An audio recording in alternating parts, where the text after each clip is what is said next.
Pessoal, Carlos Gomes, a gente passou por onde o cortejo do Elesbão saiu, ali na Basílica do Carmo, ainda não era Basílica do Carmo, evidentemente. Ali está sepultado também Barreto Leme. Vejam quantas simbologias, né?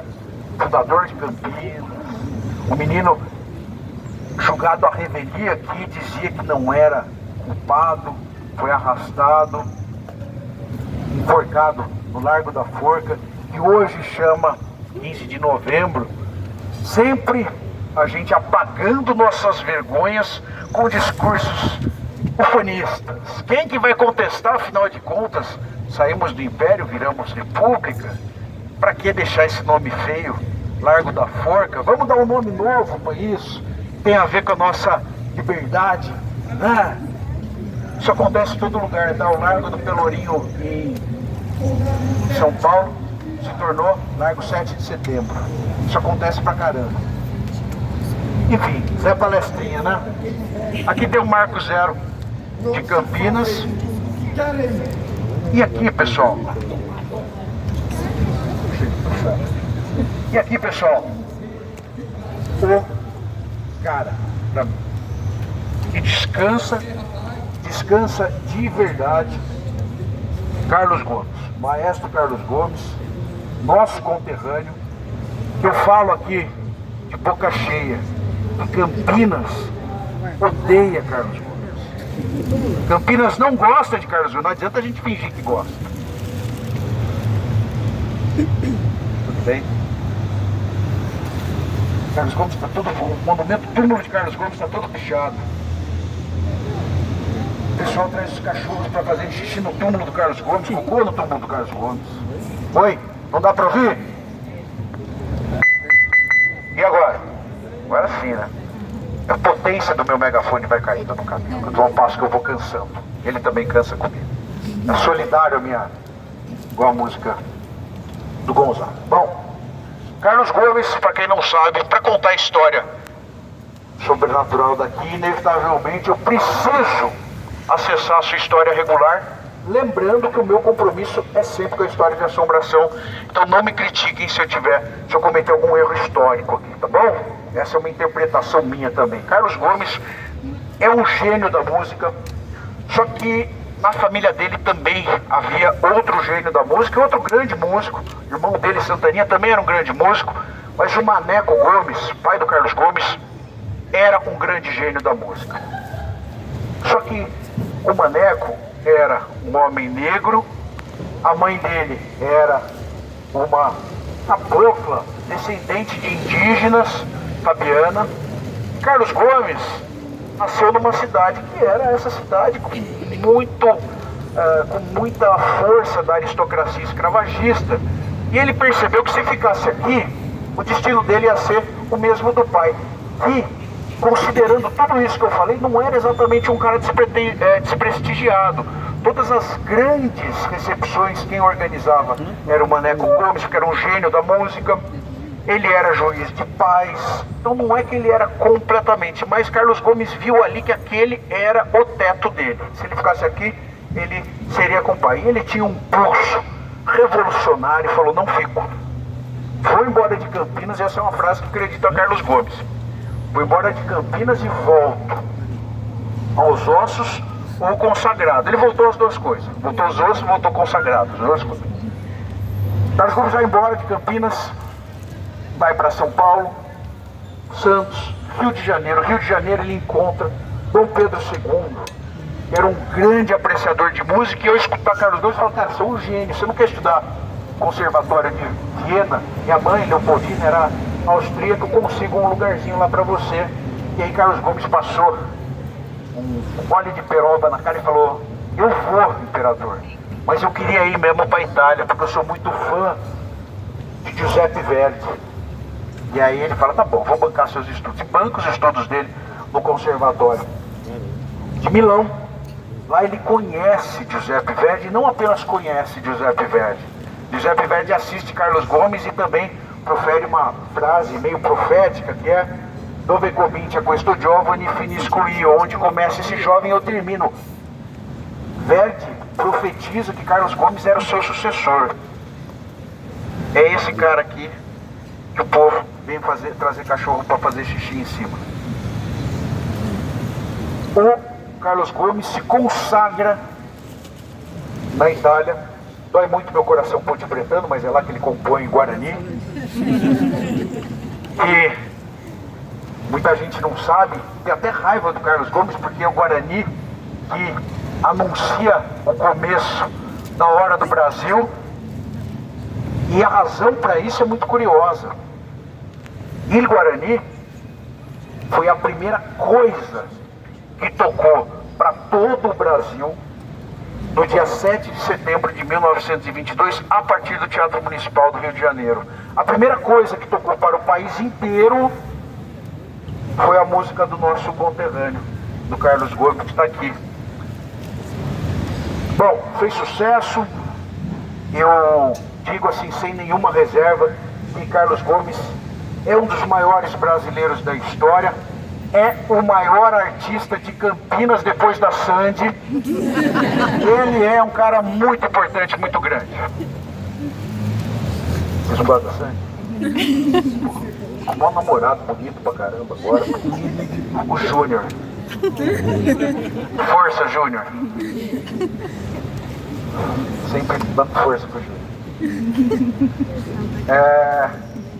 Me perdi. Júnior. Carlos Gomes fica lá. Mais um tempinho na Itália, volta pro Brasil. E o que acontece? Quando ele volta pro Brasil, a energia da República estava estabelecida e ele recebe um convite que seria irrecusável para a maior parte das pessoas, que era o de compor o hino da República, que viria a ser, inevitavelmente, o hino do Brasil. E ele nega isso. Não que ele fosse monarquista, mas ele era um cara muito leal e grato a Dom Pedro II. Afinal de contas, foi o cara que deu a maior oportunidade da vida dele. Como é que ele ia fazer o hino de um regime que estava depondo o cara que deu a maior oportunidade na vida para ele? Ele não aceitou o convite, brigou tudo de novo com os campineiros, que era um grande núcleo republicano, já saiu bravo, ninguém queria saber dele aqui. Ele volta para a Itália, depois ele vai para Belém do Pará quando ele retorna ao Brasil, e lá ele morre de câncer de língua e garganta. Seu corpo é embalsamado em Belém e demora quase um mês para chegar em Campinas. Várias cidades fizeram velório para Carlos Gomes, várias cidades, capitais brigaram para ter o corpo de Carlos Gomes em seu território, no seu solo, mas Campos Sales briga para ele chegar até aqui e vir para cá. Só que quando ele chega aqui, não tinha lugar para enterrar ele. O velório foi maravilhoso, mas não tinha lugar para enterrar ele. O que fazem?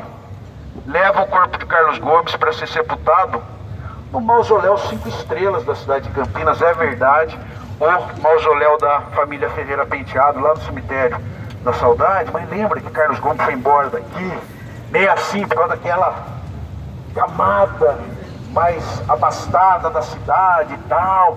E o Ferreira Penteado fazia meio parte disso. E o que aconteceu? Óbvio, ele começou a brigar com o Ferreira Penteado no mausoléu. Puta do fantasma mal-humorado, saía do cemitério, vinha até aqui assustando todo mundo que ele encontrava. E aí ele só descansa quando constroem, depois de alguns anos, o monumento mausoléu para ele aqui. Ele só aparece agora para tocar o pianinho dele lá no Centro de Ciências, Letras e Artes, que tem uma história sobrenatural que eu encontrei na Folha do Norte de 1922. Uma matéria que conta um acontecimento, que esse piano do Carlos Gomes, que hoje está aqui, ele ficou no Teatro da Paz em Belém, e aí misteriosamente transferiram ele para um grêmio que chama Associação de Imprensa de Belém do Pará.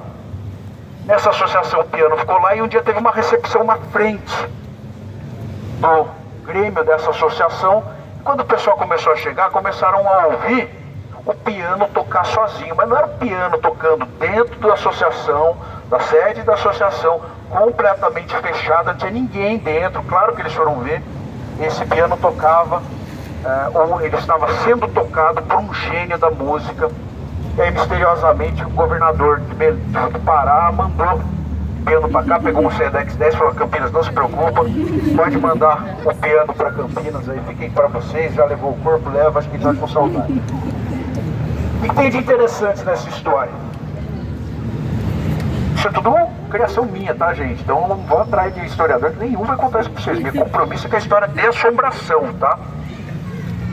Carlos Gomes é homenageado em alguns lugares que eu frequento. A gente tem um passeio também lá em São Paulo, que passa pelo Teatro Municipal, e do lado de fora do Teatro Municipal, o único artista homenageado é Carlos Gomes. Tem uma escultura maravilhosa dele, diante da Praça Ramos de Azevedo.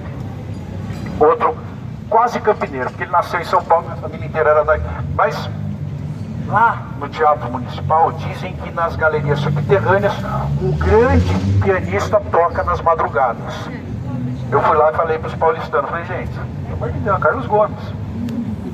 No Teatro Municipal do Rio de Janeiro também há uma escultura.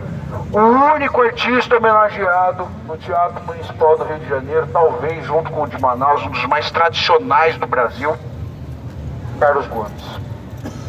E no Teatro da Paz, e o Carlos Gomes, não só a escultura, Carlos Gomes no Teatro Municipal do Rio aparece na companhia de Olavo Bilac. Eles são vistos por lá, os dois juntos. Lá ele não toca, ele só dá um rolê, só vai e passeia pro Rio. Quem quer trabalhar no Rio, cara, não, a gente vem para de férias. E aí, a outra aparição do Carlos Gomes é essa, no Teatro da Paz em Belém, mas isso ele só faz quando entra em turnê. Então, ele fica mesmo aqui em Campinas, tocando pianinho lá no Centro de Ciências, Letras e Artes. Beleza, pessoal? Essa história de Carlos Gomes, vamos seguir nosso rolê. Só uma informação que talvez seja legal do ponto de vista... Eu sou um pesquisador de cemitério, na verdade, né? Aqui estou só enrolando vocês. Tô brincando, sou montador de histórias. Mas eu sou um pesquisador da Associação Brasileira de Estudos Cemiteriais, da BEC. E a gente estuda muito o cara que fez esse projeto. O nome dele é Rodolfo Bernardelli. Ele era um mexicano naturalizado brasileiro. E esse cara é tão genial, o Rodolfo Bernardelli, que ele foi o escultor de referência, o mestre de referência de 2 períodos do que hoje é a Escola Nacional de Belas Artes. Ele foi mestre da Escola Imperial de Belas Artes, o escultor de referência. Quando o Brasil virou república, ele se tornou o escultor de referência da Escola Nacional de Belas Artes. Então a gente está falando de um monumento a um gênio da música mundial. Muita gente diz que Carlos Gomes é o maior compositor de música erudita das Américas, o maior maestro de música erudita das Américas, e o seu monumento túmulo foi projetado por um grande gênio da escultura, Rodolfo Bernardelli. Rodolfo Bernardelli está sepultado no cemitério São João Batista, no Rio.